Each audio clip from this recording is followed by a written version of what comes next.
So what are your biggest learnings from either the first year or first few years of, being out on your own? Yeah, I mean, there's so many different things that have happened. I think the ability to iterate and roll with things and experiment.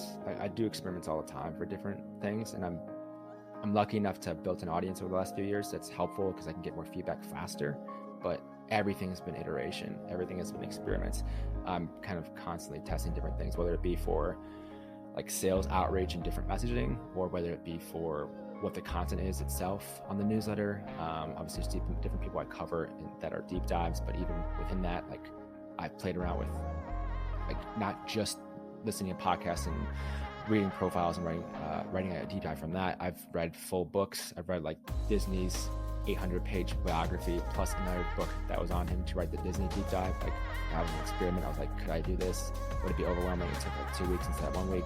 Like those types of things in the last year, I've always been testing, and you figure out what works over time. And also even now, like iterating with the business model as well as another experiment. Like I was doing mostly sponsorships for the newsletter the first year-ish or so, and I was just like, not that I wouldn't do sponsorships moving forward, but I'm moving towards more of a membership model and moving towards a mixture of this kind of in-person component, which I wanted to be core to what I was doing, and then having the online component of the content. And so only from the last year figuring out this like testing and experimenting, that mindset has been super helpful in terms of like figuring all of this out. And then also the other thing, which has been a big learning, is being more public about like what you're building.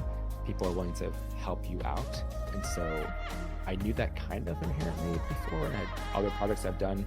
I've seen that even with like growing Vitalize Angels, which is the angel investing group at Vitalize, like knowing, building that in public, we got buy-in from people from that, and founders found us for that, and other members found us. Same thing with Just Go Grind, and also even with Village Land. Like something that will come out soon, depending on when this is released, is I'm working on a retreat for Village Land, and a founder who sold his company for like $600 million found me through Twitter. We talked a couple of times. He's going to speak at this thing, and then also like just willing to help people.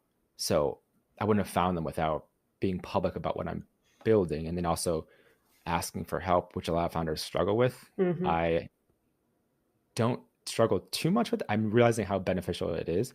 So even with him, I was just asking for his feedback on stuff, and then he wanted to help more because I would just implement what he said.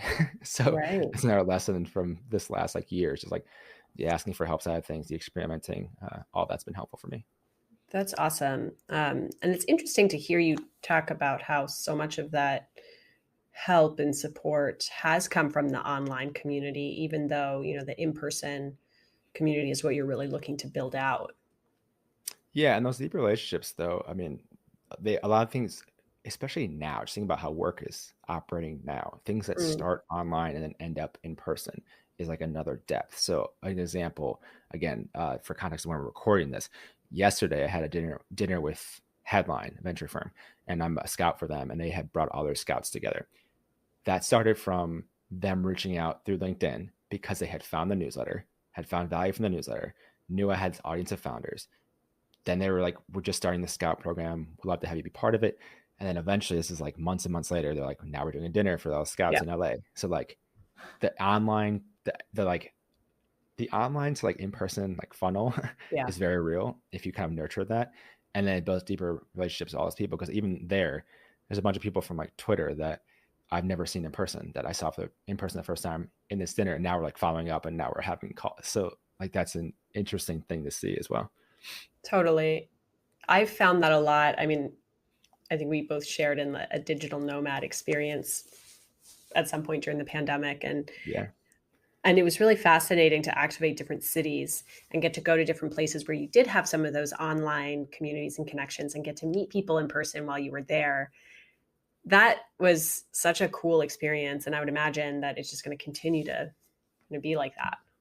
I think people crave it. I mean, for sure. That's Yeah. something a lot of people kind of have experimented with the digital nomad side of things. And I did that and I went to your city. I went to Boston. I went to Minneapolis. I went to New York. I went all over during the digital nomad thing, and like Chicago, and just all more like Midwest and East Coast because I'm on the West Hmm. Coast. Hmm. And I always reached out to people from like Twitter or from the news. Like I didn't have a newsletter at the time, but from Twitter that I wanted to meet up with in person. And it was tremendous. And then you go meet up in person. Then the next time you're engaging online, everyone's more engaged as well. Cause like I know them. I actually met them. It's a whole different level as well, Yeah. which is interesting to see how that kind of goes.